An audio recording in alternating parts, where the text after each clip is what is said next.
జంగారెడ్డిగూడెం పురపాలక సంఘంలో వార్డుల పునర్విభజనపై జూన్ 26వ తేదీన తుది జాబితా విడుదలవుతుందని మున్సిపల్ కమిషనర్ కె వెంకటరమణ తెలిపారు.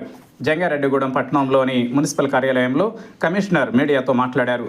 పట్టణంలోని 29 వార్డులను 32కు పెంచుతూ ఈ నెల 17వ తేదీన ప్రాథమిక ముసాయిదా ప్రచురించామని అన్నారు.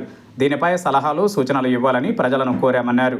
ఈ నేపథ్యంలో 25వ వార్డు 9వ వార్డులలో మార్పులు చేయాలని వైఎస్ఆర్సీపీ నాయకులు ఒక వినతిని ఇచ్చారన్నారు. దీనిని టౌన్ ప్లానింగ్ సిబ్బంది పరిశీలిస్తోందని, జూన్ 5వ తేదీన నివేదికను ఉన్నతాధికారులకు అందిస్తామన్నారు. జూన్ 26వ తేదీన పునర్విభజన తుది జాబితా విడుదల చేస్తామని కమిషనర్ వెంకటరమణ తెలిపారు. జంగారెడ్డిగూడెం ప్రజలకు నమస్కారం. జంగారెడ్డిగూడెం పురపాలక సంఘంలో 29 వార్డులను 32 వార్డులుగా పెంచుతూ ప్రభుత్వ ఉత్తర్వులు జారీ చేయడం అయింది. వాటిని ప్రాథమిక ముసాయిదాను రెడీ చేసి 17/5/2025 తారీఖున పబ్లికేషన్ చేయడం జరిగింది. వాటిపైన ప్రజల నుంచి సలహాలు సూచనలు కోరడమైంది.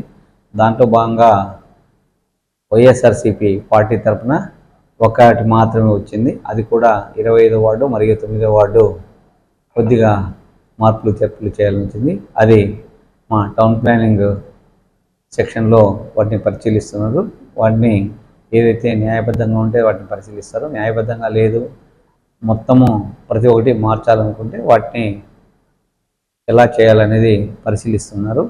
కాబట్టి అది 5వ తారీఖు లోపల 5/6/2026 లోపల పరిశీలించి పూర్తిగా నివేదిక ద్వారా జిల్లా కలెక్టర్ ఏలూరు వారికి సమర్పిస్తాం. అక్కడ నుంచి Shri commissioner and director municipal administration వారికి పంపి 26/6/2026 తారీఖున ఫైనల్గా జీవో కానీ ప్రభుత్వ ఉత్తర్వులు మరియు నోటిఫికేషను వస్తుందని సందర్భంగా తెలియజేస్తాం.